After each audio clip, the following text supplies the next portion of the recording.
Today is Tuesday, August 13th, 2024, day 13 of LiveHard Phase 2. It's a random Tuesday, and yeah, we're just getting through stuff. Today was a win. I got done with all 5 of my critical tasks for Phase 2, as well as all 5 items on my power list. So, yeah, it's been a good day. It's been a hard day. But yeah, my energy level is still high, which is good. And yeah, let's go through this. This morning, my weight was 226.5 pounds. That's not odd for me. 2 days ago, I was 225.5. Yesterday, I was 225.5, and now I'm 226.5. So my weight does kind of maintain, go up a little bit, and then it'll drop a few pounds. Don't know why. It's just what it does. I took my progress picture first thing. By the way, I did wake up earlier today, got up around 6, so previous day it was 7:30, so that was an hour and a half earlier than the day before. Still not to my 5 o'clock goal. Ironically, the only time I've done that is this past Shabbat. And then I took a nap in the morning also, just to kind of make up for the lack of sleep. I don't know. We'll get there. We'll get there. I finished my first quart of water at 11:04 today. I did ruck at 8 a.m. By the way, the reason I kind of go out of order with that, I'm just following the order that is on the sheet that was developed by the 12th C.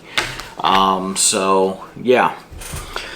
So still with my same pack. I finished my second quart of water at 1:17. My food journal, I ended up having about 4 cups of coffee today. 2 in the morning, 2 first thing when I woke up after the progress picture while I was reading and such.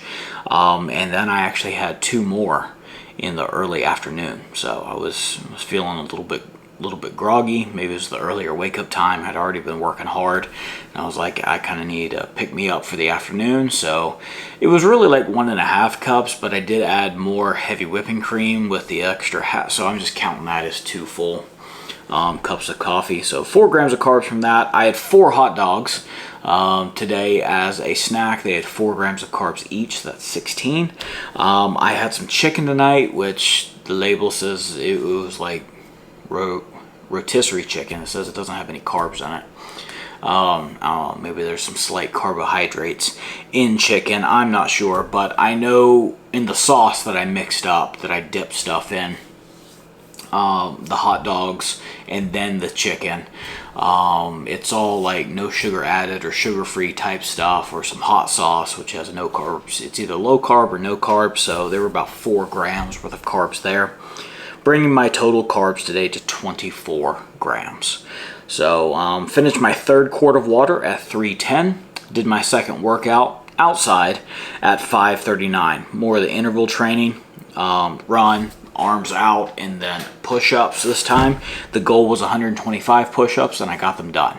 Instead of doing 25, 25, 25 like I had been doing, I was able to do 35 the first time and then 30 the next 3 times. And that got me up to my 125. Let me make sure. 90 plus 35, 120. Yes. All right. So I did get 125 push-ups. So every time I do push-ups, which is every other day, not including Shabbats. So Sunday, Tuesday, Thursdays. All right. I'm adding 5 push-ups each day. And then the alternating days, not Shabbats. So Monday, Wednesdays, and Fridays, I'm adding 5 sit-ups and adding 2 seconds, adding 10 seconds in all to my plank time. Planks time, the time I do planks. There we go. So trying to steadily increase every single day of workouts that I do.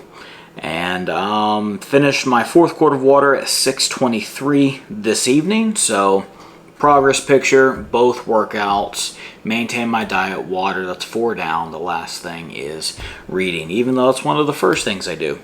I read chapter 6 of the mom test. Don't know if you can kind of tell. Here's my bookmark. I'm almost done. All right, so there's probably just another day or 2 in here. It looks like there's like 8 chapters and then some stuff at the back. Chapter 6 was pages 77 through 93. It was called Finding Conversations. So here's just a few things that I highlighted. It's not everything, just some things that stood out to me. Drumming up good conversations from cold leads is hard.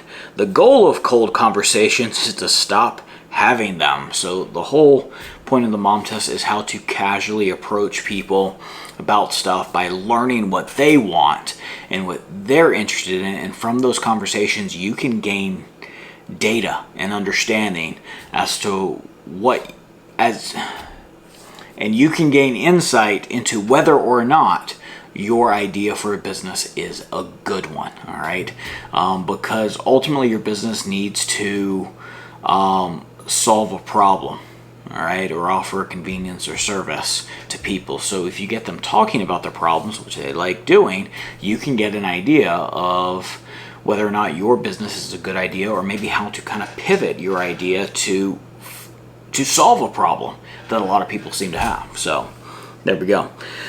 If it sounds weird to unexpectedly interview people, then that's only because you're thinking of them as interviews instead of conversations. Keep everything casual. Keep a conversation. Keep people talking about themselves and their problems, and you will learn a lot about business. It's a very interesting concept. Teaching. Teaching is undervalued as both a learning and a selling tool. That really stood out to me because all my formal training was in education. I was a high school science teacher for 13 years. And teaching is something I enjoy doing. I've had people tell me that they believe that is my spiritual gift because I have the ability to take complex concepts and explain them in a simple, easy to understand way. All right, that's not me bragging. That's the gift that God has given me to do.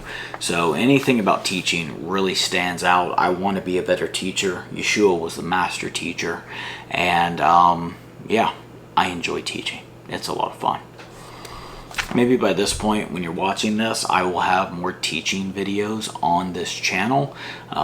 If not, I've got a lot of good stuff planned, and I'm actively working on it most every day. That's part of the power list items, is stuff I'm working on for this channel every single day, contributing at least an hour of my time to that. Anyway, expertise and a strongly held opinion, is the magic combination for being an effective teacher. So there's a couple sentences cobbled together, and that is very, very true. Teaching is not an occupation, not just an occupation, because you can have a lot of teachers who don't enjoy their subject, are boring, whatever else. However, when you have someone who is knowledgeable about something and they care deeply about it, those are the best teachers, because they go all in. They make it come alive. They help you understand those things. That's what teaching really is. It's not a job. Anyway, every business is different. Don't just copy what someone else is doing. Consider your situation and get clever. So that was the last thing that I picked up from that chapter that could fit in the space here. So that's all I wrote. Because today was day 13, I read Proverbs 13. After action report, sustain and improve. Like to sustain the 100% completion rate, of course, of all my critical tasks for phase 2, and my I'm just drawing a blank here. Oh, my power list items. There's been several times, especially over the last few days, like this week since Shabbat, so the last 3 days, that I've had internal dialogue where it's like, you know what, you don't really have to get all the power list stuff done. And I've had to say, no, I'm gonna get all my stuff done no matter what. It doesn't matter how I feel. I feel better tonight. Haven't really felt great the last couple nights when I've still had to get stuff done. It's getting later in the evening. It's like, oh, I still have 2 tasks left, and one of them is an hour on something, you know. But I've made it a point that I need to get stuff done, and that's the key. That's the stuff that Andy Frisella, who developed this whole program and everything, talks about.